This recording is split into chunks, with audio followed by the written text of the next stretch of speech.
अभी दीदी ने बहुत अच्छा बताया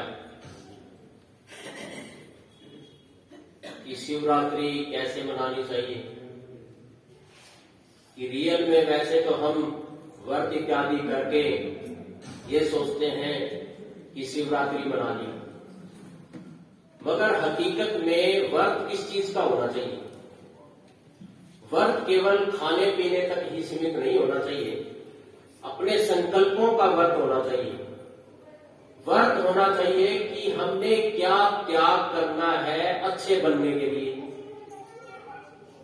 हमने किस चीज को त्याग करने से हमारा भविष्य उज्जवल हो सकता है। साथ में ये बताया दीदी ने आत्मा और परमात्मा के बारे में, शिव और शंकर के बारे में। अब मैं आपको 10 मिनट का समय दूंगा और उसके बाद में बाबा का भोग और झंडारोहण का प्रोग्राम बाद में किया जाएगा। पहले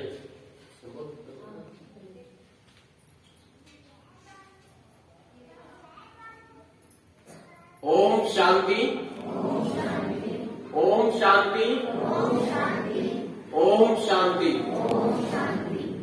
शिव के ध्यान से, शिव के ध्यान और ज्ञान से नूर मिलता है।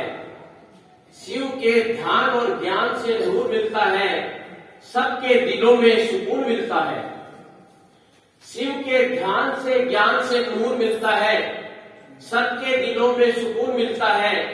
जो भी लेता है भोले का नाम, जो भी लेता है भोले का नाम, उसे भोले का आशीर्वाद जरूर मिलता है। जय भोलेनाथ, जय महाशिवरात्रि। मैं प्रजापिता ब्रह्मा कुमारी ईश्वरीय विश्वविद्यालय की तरफ से, मेरी तरफ से, सभी ब्रह्मा कुमार कुमारियों की तरफ से आप सभी का इस 86वें शिव जयंती महोत्सव पर विभिन्न गांव से आई हुई माताओं का, बहनों का, ब्रह्मा कुमार कुमारियों का, मैं डॉक्टर एनडी शर्मा आप सभी का इस कार्यक्रम में सुस्वागतम, हार्दिक अभिनंदन करता हूं।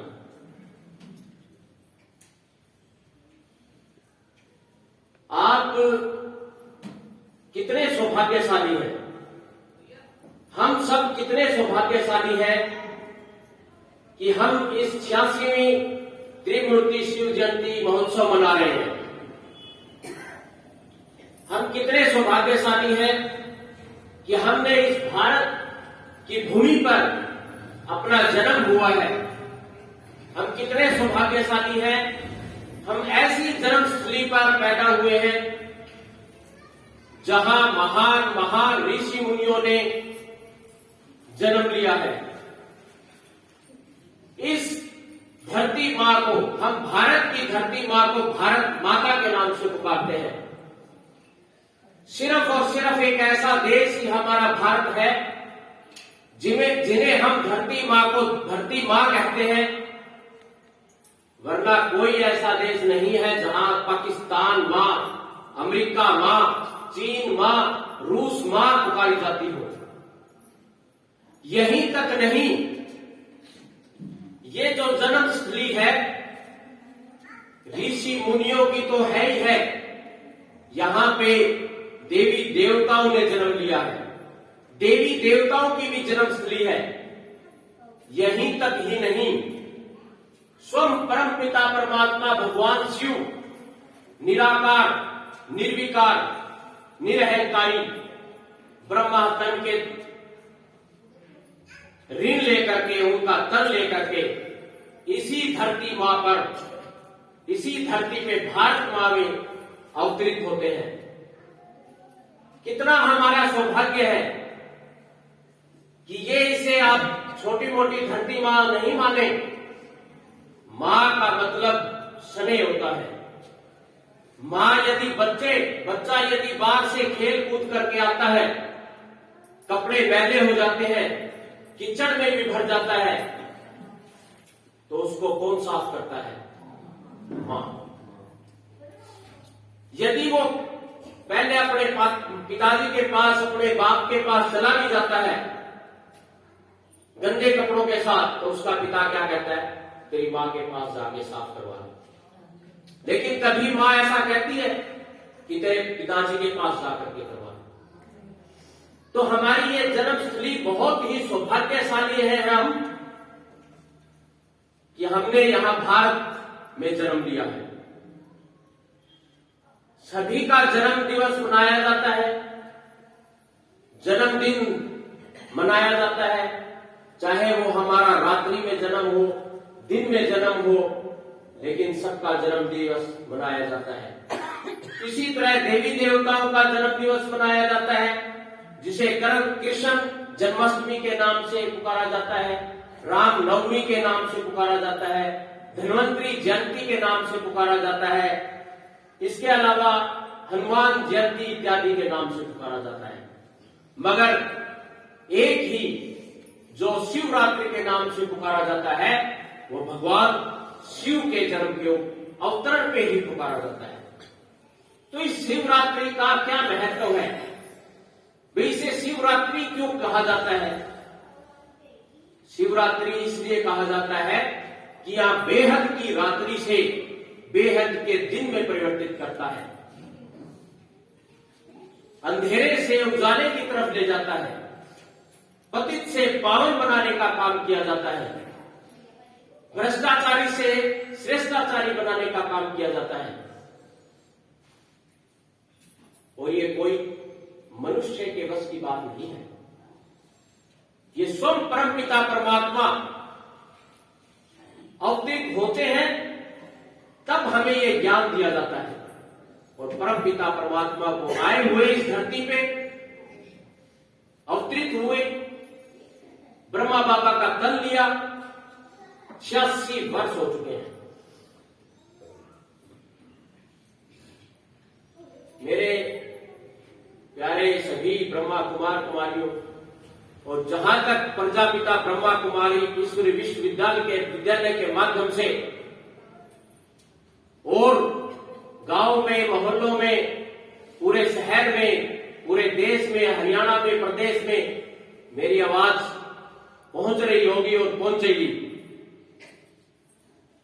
कि परमात्मा शिव को मानते सब हैं, परमात्मा शिव को सब कहते हैं कि परमात्मा है, पर जानता और पहचानता कोई नहीं। उसकी थोरोली स्टडी किसी ने नहीं की कि रियल में परमपिता परमात्मा है कौन। लिखते हैं सभी शिवरात्रि मनाई जाती है शंकररात्रि। शिवलिंग के बारे में, परमपिता परमात्मा बिंदु स्वरूप के बारे में किसी को पता नहीं है। सिर्फ शंकर जो सूक्ष्म वतन के हैं उन्हीं को देख करके मानते हैं कि डमरू बजा रहे हैं, वही बस परमपिता परमात्मा भगवान शिव है। तो ये सब ज्ञान स्वयं परमपिता परमात्मा आकर के देते हैं।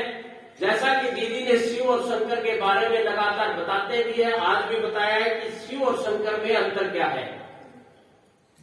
जो शिव है वो भोलेनाथ है और शंकर है वो प्रलयनाथ है।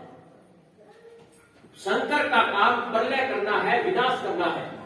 जब उनकी तीसरी नेत्र खुलती है तो उनको यही काम दिया गया है कि प्रलय करना।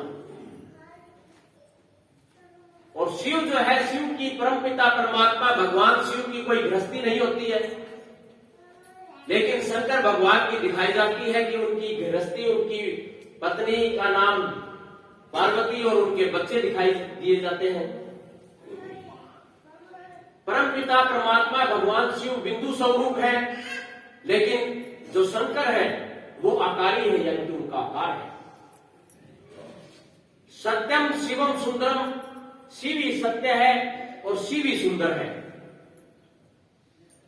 ओम नमः, ओम शिव परमात्माय नमः, ओम शिव परमात्माय नमः, यानी कि मैं आत्मा भगवान शिव को नमन करती हूं।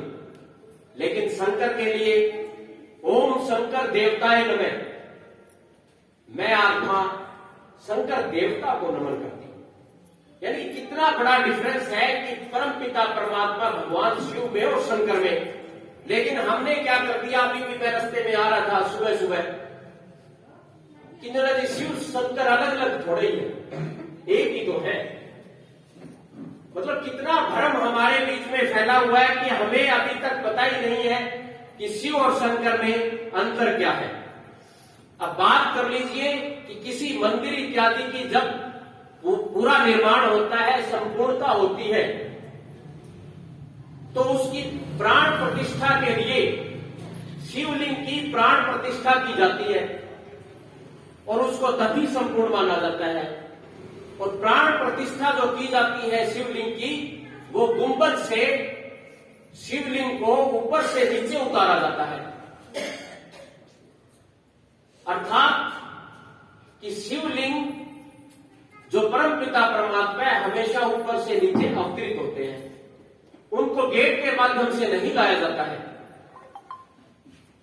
बचपन में मैंने गाना सुनता था अक्सर, जब मैं मेरे ननिहाल जाता था तो एक मंदिर में सुबह सुबह 5, साढ़े 5, 6 बजे एक गाना बजता था, लेकिन उस समय मुझे इसका अर्थ नहीं मालूम था। आज हमें इस अर्थ का भी पता लग रहा है। गाना क्या था? गाने के बोल थे, देख तेरे संसार की हालत क्या हो गई भगवान, कितना बदल गया इंसान, कितना बदल गया इंसान। देख तेरे संसार की हालत क्या हो गई भगवान, कितना बदल गया इंसान, कितना बदल गया इंसान। सूरज ना बदला, चांद ना बदला, ना बदला रे आसमान, कितना बदल गया इंसान, कितना बदल गया इंसान। आया समय बड़ा बेढंगा, आज आदमी बड़ा बना लफंगा। आया समय बड़ा बेढंगा, आज आदमी बना लफंगा।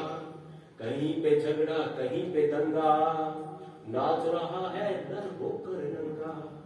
छल और कपट के हाथों अपना बेच रहा है ईमान, कितना बदल गया इंसान, कितना बदल गया इंसान। कितनी बड़ी कुरीतियां हमारे देश में, हमारे समाज में बढ़ रही है। सोच करके दिल कांप उठता है कि कैसी कैसी बुराइयां हमारे समाज में बढ़ चुकी हैं। मेरी 42-43 साल की उम्र में शुरू से लेकर के आज तक मैं देख रहा हूं कि दिन प्रतिदिन ऐसा कोई दिन नहीं है जब हम समाज में कुरीतियों को ना देखते हो, ना सुनते हो क्या रहा है? पत्नियां अपने पति को छोड़ रही हैं। 5 साल हो जाते हैं मैरिज को, 10 साल, 15 साल, 20 साल तक भी हो जाते हैं, बच्चे हो जाते हैं, मगर औरतें अपने पति को छोड़ के चली जाती हैं। पति अपने पत्नी को छोड़कर चले जाते हैं, बिना तलाक दिए ही लिव इन रिलेशन में रहने लग जाते हैं। दिल कांप उठता है ऐसी घिनौनी हरकतें देखकर हमारे समाज में। इनसे छुटकारा कैसे मिल सकता है? वो स्वयं परमपिता परमात्मा जब तक ज्ञान आप नहीं लेंगे, तब तक ये समाज में कुरीतियां, बुराइयां हमारी दिन प्रतिदिन, दिन दुगनी रात चौगुनी होती ही करती जाएंगी। समाज में बुराइयां बढ़ती ही जाएंगी, घटने का नाम नहीं लेंगी। हर व्यक्ति किसी न किसी टेंशन से ग्रसित है, चाहे एंजाइटी से हो, डिप्रेशन से हो, इंसोम्निया से हो, साइकोसोमैटिक डिजीज से हो। नींद ना आना, घबराहट होना, बेचैनी होना, छोटी सी घटना को देखकर रूह कांप जाना, कहीं न कहीं हमारी आत्मा का कमजोर होना है। और परमात्मा के ज्ञान के बिना हमारी आत्मा मजबूत नहीं हो सकती है।